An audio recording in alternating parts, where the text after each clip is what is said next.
자, 이제 드디어 여러분 창세기 끝입니다.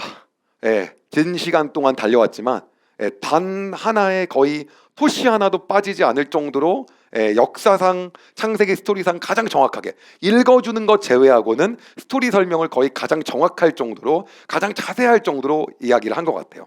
저는 여러분 다시 한번 얘기했지만 신학자가 아니고요. 그리고 목사님이 아니기 때문에 저는 스토리 위주로 여러분한테 설명을 드리고 그 안에서 우리가 반드시 함께 가져야 될 마음에 대해서만 나누면서 여기까지 왔습니다. 앞으로도 계속해서 그렇게 할 예정이고요.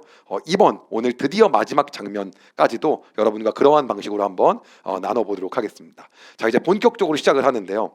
드디어 이제 가뭄이 시작이 된 거예요. 야곱의 집안까지도 곡식이 다 없어져 버린 거죠. 그런데 그 곡식을 가지러 갔는데 문제는 요셉이 형들을 알아차리고 동생을 데리고 오라고 한 거예요. 그런데 야곱은 절대 베냐민만은 안 된다. 그러한 상황이었던 거죠. 결국 시간이 지나요.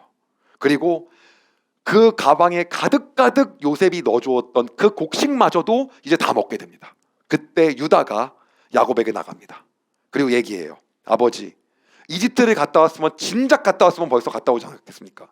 베냐민 데리고 가겠습니다. 그리고 만약 베냐민이 문제가 생기면 제가 책임지겠습니다. 그리고 베냐민을 제대로 데리고 오지 않으면 저를 죽을 때까지 욕하십시오. 이 말은 엄청난 말인데요. 그 당시에 부모에게 저주를 받는다는 건 정말 그렇게 살겠다는 걸 얘기하는 거예요. 유다가 그 마음을 가지고 야곱에게 얘기합니다. 그리고 정말 베냐민을 데리고 이집트로 출발을 합니다. 그리고 다시 형들은 요셉 앞에 오게 돼요. 요셉이 물어봐요. 저 동생이 그 아이냐? 네, 그렇습니다. 요셉이 눈물을 참지 못하는 거예요. 그 마음을 막 다스리고 형들을 위해서 식사 자리를 마련합니다. 그런데 참 특이한 게 있어요. 형들의 순서를 요셉이 다 아는 거예요. 식사 순서가 루벤, 시므온, 레위, 유다 이렇게 쫙 돼 있는 거예요. 형들이 깜짝 놀라요. 어떻게 총리가 우리 순서를 다 알지? 이럴 리가 없는데, 이럴 리긴 없긴 니네 동생이니까 다 알지. 순서대로 있는 거예요. 그리고 마지막 베냐민의 자리는 먹을 음식이 5배가 더 있어요. 그리고 식사를 하기 시작합니다. 그때 요셉이 계략을 꾸며요. 관리인을 시켜서요, 형들의 곡식 자루에다가 곡식을 가득 넣어줍니다. 그리고 어떻게 하냐면요, 자신이 썼던 은잔 하나를요 베냐민의 곡식 자루에다가 집어넣어요. 그들을 밥을 다 먹이고 나서 집으로 돌려보냅니다. 그리고 짰던 계략대로 관리인이 형들을 잡으러 가요. 총리님의 은잔이 없어졌어. 은잔을 찾겠어. 우리는 훔친 일이 없습니다. 아니야, 너네는 있을 게 분명해. 우리가 훔쳤다고 한다면 그 사람은 총리님의 노예가 되겠습니다.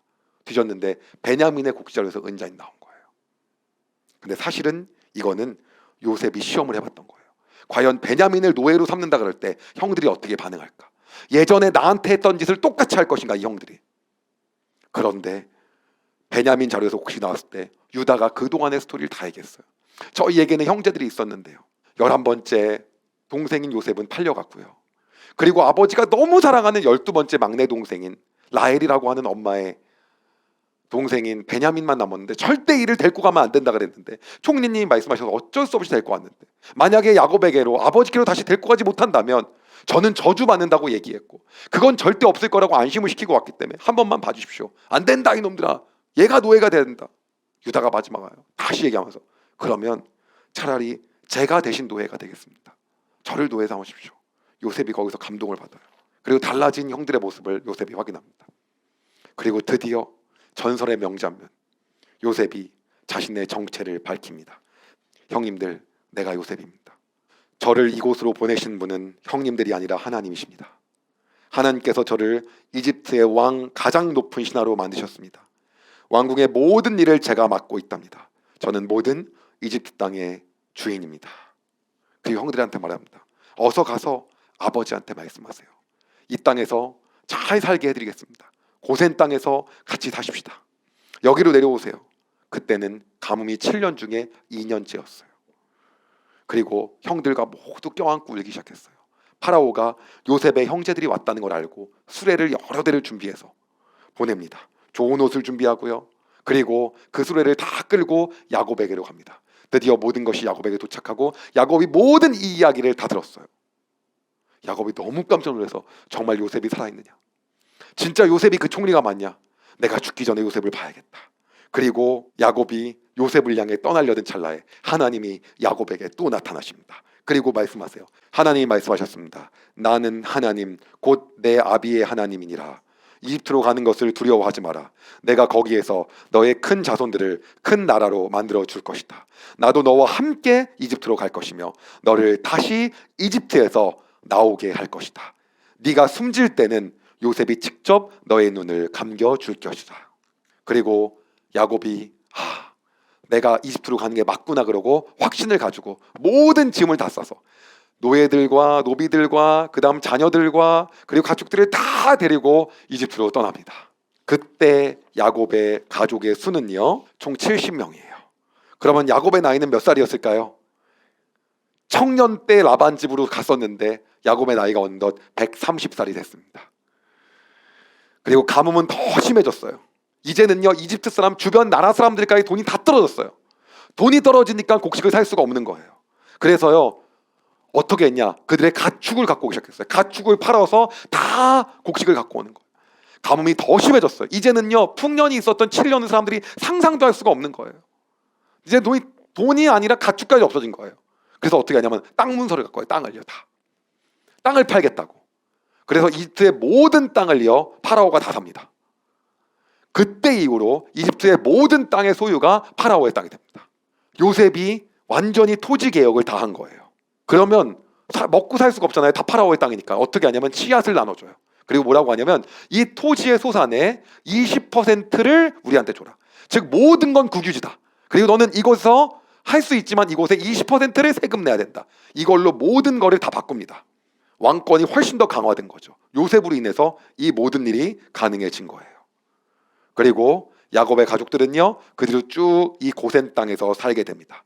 그리고 야곱의 나이 147살. 야곱은 마지막으로 죽기 전에 자신의 자녀들을 부릅니다. 그리고 이야기합니다. 요셉아, 내 아들은 앞으로 네가 아니다. 너의 자녀인 므낫세와 에브라임을 내 자녀로 받아들일 거다. 네 자녀인 에브라임과 므낫세가 이제부터는 내 자녀다. 그래서 나는 총 13명의 자녀다.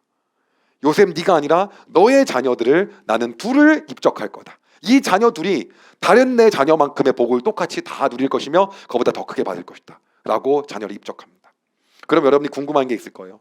드디어 바로 뭐냐, 므낫세하고 에브라임이 들어오면서 총 13명의 자녀가 됐는데 왜 12지파냐는 거죠. 바로 이 레위는요 이 지파에서 빠집니다. 왜냐, 레위는 제사장직을 맡게 돼요. 그래서 레위는 나중에 땅 분배 시에 땅을 분배받지 않아요. 그래서 총 지파가 어디냐면 르우벤, 시므온, 유다, 이사갈, 스불론, 갓, 아셀, 베냐민. 요셉은 빠지죠. 당연히 일로 갔으니까. 그 다음에 단, 납달리, 므낫세, 에브라임에서 총 12지파가 됩니다. 이게 나중에 이스라엘의 자녀들로 땅을 분배받는 이스라엘의 12지파가 됩니다. 그래서 이제 에브라임과 므낫세를 자신의 아들로 입적하고요, 야곱의 아들로 맞아들이면서 그들에게 이야기합니다. 이제 요셉이 아니라 에브라임과 므낫세에게 축복을 해요.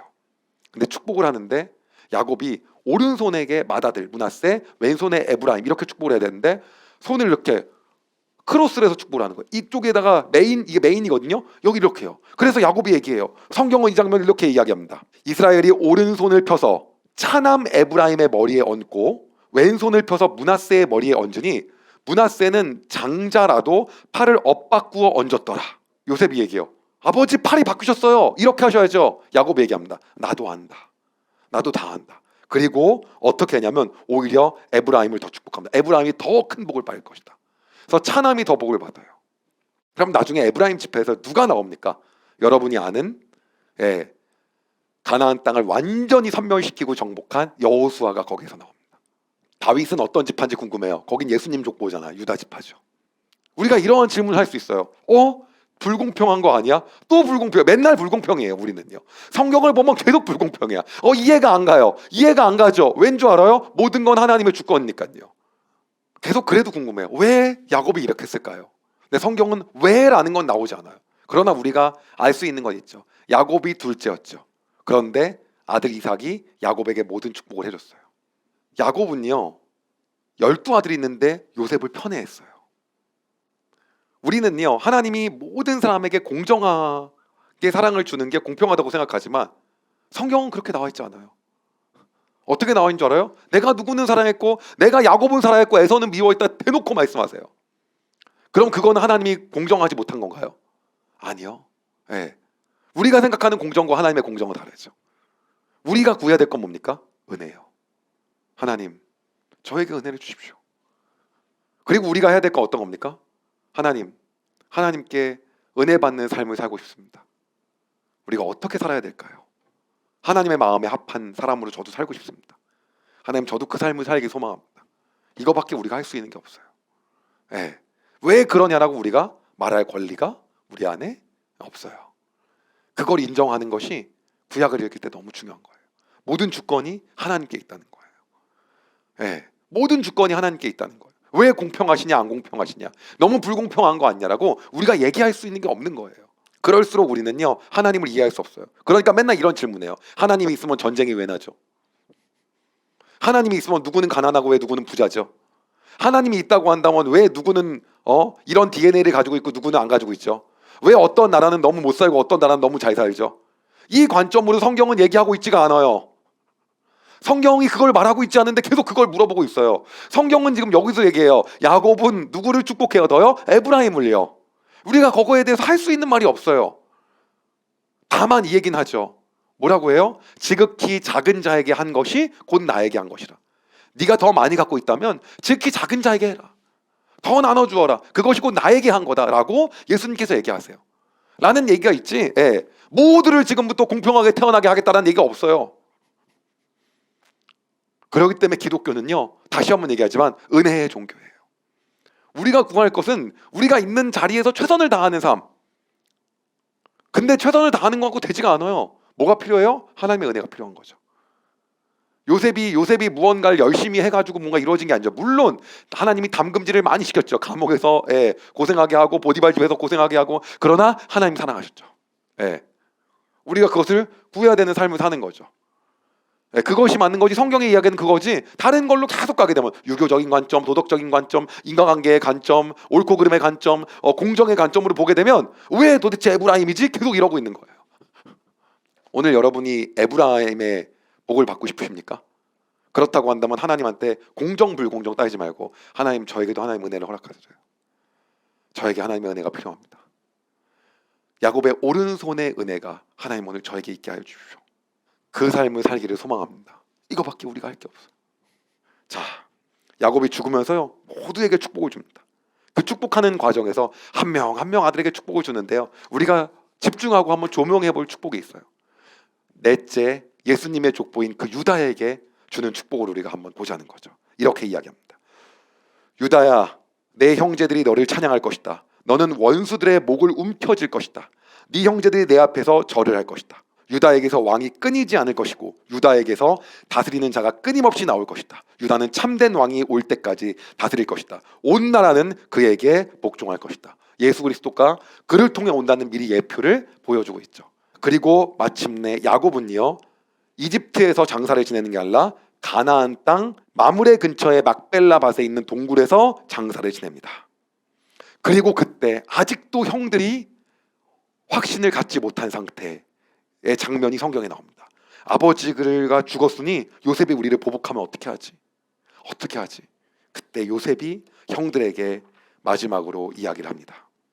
형님들은 나를 해치려 했지만 하나님께서는 형님들의 악을 선으로 바꾸셨습니다. 그래서 오히려 많은 사람들의 생명을 구할 수가 있었습니다. 그러니 두려워하지 마십시오. 내가 형님들과 형님들의 아들들을 돌봐드리겠습니다. 이처럼 요셉은 형들을 안심시키고 형들에게 따뜻한 말을 해주었습니다. 여러분, 이 말씀은 너무 감동적이기 때문에 개역개정으로 한 절만 딱 보도록 하겠습니다. 당신들은 나를 해치려 하였으나 하나님은 그것을 선으로 바꾸사 오늘과 같이 많은 백성의 생명을 구원하게 하시려 하셨나니. 형들이 악으로 했던 그 모든 부분을 하나님이 선으로 바꾸셔서 오늘 이렇게 많은 생명을, 요셉이 아마 이렇게 곡식을 해몽을 통해서 쌓자고 안 했으면 얼마나 많은 사람들이 죽었겠습니까? 그런데 하나님이 그것을 선으로 바꾸셔서, 그 악을 선으로 바꾸셔서 오늘 많은 사람을 살리게 하셨다고 요셉은 고백을 하고 있어요. 그리고 이제 요셉의 마지막 죽는 장면이 나옵니다. 그리고 마지막 유언을 합니다. 요셉이 형들에게 말했습니다. 형님들, 나는 이제 죽습니다. 하지만 하나님께서는 여러분을 돌봐주실 것입니다. 하나님께서는 여러분을 이 땅에서 인도해 내실 것입니다. 하나님께서는 아브라함과 이삭과 야곱에게 약속하셨던 땅으로 여러분을 인도하실 것입니다. 뭡니까? 이집트에서 영원히 행복하게 평생 살 거라고 얘기하잖아요. 하나님이 말씀하셨던 곳으로 다시 돌아갈 거라고 요셉이 얘기하고 있어요. 그리고 나서 요셉은 이스라엘의 아들들에게 약속했습니다. 형님들이 이집트에서 나가실 때 내 뼈도 옮겨가겠다고 약속해 주십시오. 요셉이 이 얘기를 합니다. 그리고 정말 나중에 모세가 출애굽을 할 때 요셉의 뼈를 가지고 나갑니다. 그리고 여호수아 때에 그 요셉의 뼈를 가나안에 묻습니다. 마지막에 성경은 이렇게 이야기합니다. 요셉은 110살에 죽었습니다. 의사들이 요셉을 장사 지낼 준비를 한 뒤에 이집트에서 요셉의 시체를 관에 넣었습니다. 자, 이렇게 창세기가 끝나고 이제 야곱의 가족들은 70명으로 들어와서요, 이 안에서 번창하고 번창하는데 그 인원이 나중에는요 60만 명에 이릅니다. 그리고 이집트의 백성의 인원을 초월할 수준까지 와요. 그런데 문제가 생겨요. 어떤 문제가 생기냐? 이집트의 왕조가 교체됩니다. 이집트 내에서 정변이 일어나서요, 지금의 왕조를 무너뜨리고 새로운 왕조가 나타나요. 그리고 그 왕조가 이집트를 잡아요. 원래는 지금의 왕조는요 셈 왕조였는데 이 왕조가 함 족속의 왕조인 이집트 왕조로 바뀝니다. 그렇게 바뀌게 되면서 시간이 흘러가고요, 그 왕조는 요셉을 당연히 모르고 요셉에게 호의적이지 않아요. 성경은 요셉이 모르는 새 왕이 생겼다고 말해요. 그리고 시간이 무려 400년이 흘러갑니다. 그 400년이 흐른 뒤에 드디어 성경은 다시 한번 이집트 땅에 있는 이스라엘 백성들, 그 수십만 명의 백성들을 조명하기 시작합니다. 근데 그들은요, 그때가 되었을 때는요, 그 땅에서 새로운 왕의 정책으로 인해서 모두 다가 노예로 살게 됩니다. 이들을 노예로 부려라. 더 이상 이들한테 특혜와 특권을 주면 이들이 우리나라를 전부 다 전복시켜 버릴 것이다. 그리고 다 노예로 살게 됩니다. 그 노예로 사는 그 장면 속에서 다시 성경은 그 백성과 그 당시 이스라엘 사람들이 어떠한지에 대해서 조명하기 시작해요. 그리고 그들이 신음합니다. 하나님, 우리 죽겠습니다. 그리고 그 장면에서 하나님이 다시 나타나십니다. 그리고 출애굽기가 시작됩니다. 다음 시간부터는요, 여러분과 함께 바로 이 요셉이 죽은 뒤에 400년이라는 시간이 흘러서 수십만 명의 이스라엘의 백성들, 이 이스라엘은요 나라갈라 야곱이라는 이스라엘의 자녀들이 낳은 그 이스라엘의 백성들이 통곡하고 우는 가운데 하나님이 그를 통해서 어떻게 말씀하시고 새롭게 생긴 그 왕조에서 하나님은 어떠한 역사를 하길 원하시고 어떠한 계획을 갖길 원하시는지, 유다 지파를 통해서 분명히 예수 그리스도의 족보가 이어지는데 그 뒤에 베레스의 또 아들이 낳은 그 시절에 하나님께서는 어떻게 이스라엘 백성들을 역사하시길 원하시는지를 우리가 함께 보도록 하겠습니다. 제가 이거를 준비하면서 느낀 게 있어요. 나의 나된 것이 정말 하나님의 은혜다. 우리가 여기까지 온 것 자체가 하나님의 은혜라는 걸 제가 다시 느끼게 됐어요. 어찌 보면은 이 창세기를 보면서 이렇게 생각해요. 왜 하나님 나에게는 요셉과 같은 선택적 은혜를 주시지 않지? 왜 야곱과 같은 그런 은혜를? 근데 그게 아니라는 거예요. 다시 돌아보면 우리가 받은 은혜가 너무 많다는 거죠. 어찌 보면 여러분, 우리가 이렇게 한번 생각을 해봐야 돼요. 하나님이 이 대한민국을 선택하셨어요. 그 이 대한민국을 사랑하셨고요. 그럼 뭐 때문에 사랑하셨는 줄 알아요? 하나님이 요셉을 사랑하셨던 이유가 요셉 때문에? 아니요, 야곱 때문이죠. 야곱을 사랑하셨던 이유가 야곱 때문에? 아니, 이삭 때문이죠. 그래서 나는 이삭이 하나님이다. 이삭을 사랑하신 이유가 이삭 때문에? 아니, 아브라함 때문이죠. 내가 아브라함의 하나님이다. 이러고 나타나셨잖아요. 그렇지 않습니까? 어찌 보면 여러분, 우리가 선택받은 이유가 뭐 때문일까요? 네, 맞아요. 이 땅에 있었던 많은 우리 조상들인 우리의 먼저 왔었던 수십만 수백만 명의 크리스찬들과 우리의 선배들이 이 땅을 위해 눈물을 흘리면서 기도했어요. 수백만 명이 여의도 광장에 모여서 몇 날 며칠 동안 기도했어요. 하나님, 이 땅에 복음을 달라고. 100년 전에 언더우드 아펜젤러 선교사가 와서 이 땅을 보면서 저 경복궁, 아니 저 대궐에는 정말 저렇게 잘 사는데 여기는 진짜 아무런 희망이 없구나. 근데 하나님 이 희망이 없는 곳에 하나님 희망을 허락하여 주시라고 기도했던 그들의 눈물이 하나님이 잊지 않으시고 우리에게 보여주셨어요. 우리는 생각해요. 내가 오늘 또 우리의 환경에 또 불평해요. 우리는 엄청난 은혜를 사실 많이 받았어요. 근데 우리는 그 은혜를 잊고 살아요. 왜는 줄 알아요? 항상 비교하기 때문에. 창세기를 제가 다시 읽고 이번에 느끼게 된 건 어떤 거냐면 우리는 우리에게 받은 은혜가 너무 많다는 거죠. 요셉도 사실 비교할 수 있었죠. 하나님 왜 저는 감옥입니까? 형들은 저기에 있는데. 그러나 그는 거기 안에서 하나님의 받은 은혜를 감사하고 하나님 함께 하시면 된다고 고백하고 살았어요. 오늘 여러분은 어떠한 삶을 사시겠습니까? 야곱이 20년 동안 라반의 집에서 정말 뺑이를 칠 때도 그는 하나님을 경외했어요. 그리고 다시 하나님을 처음 만난 곳으로 갔죠. 오늘 여러분이 있는 자리에서 내가 받은 은혜를 족하며 그 안에서 하나님을 바라보시는지, 아니면은 왜 나에게는 요셉과 같은 은혜를 주시지 않느냐는 내 안에 있는 불평으로 가득 찼는지를 이 창세기를 통해서 여러분이 다시 한번 보시기 바랍니다. 하나님이 선택적으로 주어지는 그 은혜, 사실 우리 대한민국이 받았고 오늘도 우리가 받고 있다는 거죠. 그 감사함으로 우리가 살아가는 하루가 되길 소망합니다. 그리고 그 하나님이 우리에게 주신 그 은혜를, 그 감격을 출애굽기에서 이어서 또 여러분과 함께 나눠보도록 하겠습니다. 같이 기도할까요? 하나님, 우리가 창세기의 긴 여정을 통하여 우리 하나님이 어떤 분이신지를 우리가 알게 하여 주셔서 감사합니다. 하나님, 왜 나에게는 하나님이 저런 야곱과 같은 특별히 선택하셔서 주시는 그러한 은혜를 주시지 않을까? 왜 나에게는 요셉과 같은 그러한 특별한 은혜를 주시지 않을까라고 불평하며 살아가는 것이 하나님 우리의 인생이 아닌지를 다시 한번 돌이켜봅니다. 그러나 하나님 돌이켜보면 우리가 받은 것이 너무 많음을 고백합니다. 우리가 이 땅에 태어났기에 누릴 수 있는 축복, 그리고 우리가 예수 그리스도를 알았기에 예수로 인해서 받았던 그 구원의 기쁨과 감격과 영생에 대한 그 감사함을 우리가 잊고 살았는지 아닌지, 우리가 그것을 잊고 산 것은 아닌지에 대해서 다시 한번 돌아봅니다. 오늘 우리의 삶 가운데 하나님에 대한 은혜로 인한 감사함이 가득하게 하여 주시옵소서. 그리하여 우리가 받은 은혜가 너무 족하고 그 과하다는 것을 하나님께 고백하며 살게 하여 주시고, 우리가 고난 가운데 있을지라도 하나님의 은혜를 볼 수 있는 은혜를 누리게 하여 주시고, 그 가운데라도 우리가 왜 내가 이렇습니까? 왜 나는 이렇습니다가 아니라 요셉과 같이 그 안에서도 나의 하나님은 하실 수 있다라고 담대하게 고백하는 믿음으로 살아갈 수 있도록 주님 인도하여 주시옵소서. 우리 안에 하나님을 통한 감사함과 은혜에 대한 기쁨을 허락하셔서 감사합니다. 그 감격을 가지고 우리가 출애굽기 또한 함께 듣고 나누며 나아갈 때 함께 하시고, 하나님의 큰 은혜와 하나님의 마음이 어딘지를 알게 하시고 그 감격을 누리며 같이 이 시간을 배워갈 수 있도록 주님 함께하여 주시옵소서. 그렇게 행하실 주님을 기대하며 예수님의 이름으로 기도드립니다. 아멘. 여러분, 영상 도움이 되셨다면 구독과 좋아요, 알림 설정까지 꼭 부탁드립니다.